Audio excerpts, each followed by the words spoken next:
Okay, here's another story. Coco in the old days, my dad, your grandpa, and I think Uncle Reese and Eugene. I think it was the three of them. They were all boys, maybe 10 years old, something like that. And anyway, they got some buckets and they're going to go walking up Coco Road and then cross Indian Creek Road over there. And they were going to go get some blackberries, and it's like a pretty good walk, but they knew kind of like a special spot where all the blackberries were, right? So they start walking up there, and they get toward the end of Cocoa Hollow, and there's an old lady out there named Fanny Melton, and she lived almost the end of Cocoa Road before it starts going up. And I guess she was really nosy, and she'd always be on her front porch like waiting for something to happen.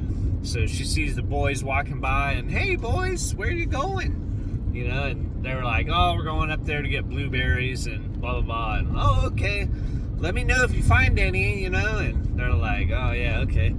So they go out, and they're farming blueberries, and they're out there a couple hours, and they don't get that many. It's a couple handfuls or whatever, but they get this idea like, yeah, Fanny Melton's gonna be out there at the end of the road waiting. It doesn't matter a couple hours, she's gonna want to know how many blueberries, right? So they got the idea, and they put like a bunch of leaves and stuff in the buckets, and they put the blueberries on top so it looked like full buckets.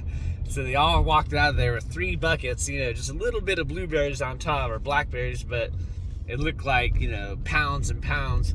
So they came walking down Cocoa Road, and there she is on her front porch, and, "Hey, you boys get lucky? Find some blackberries out there?" And they're like, "Oh yeah, wow, look at how many, we got full buckets. Like, it was crazy out there. Oh wow," and, "Okay, thanks boys." And he said he got to the end of the road, and he knew for sure that she was already putting on her shoes, and she was gonna go up there top of the mountain and find the blueberries for herself because of the good luck, right? So that one always made me laugh, and that was kind of an old one, but that was a good one.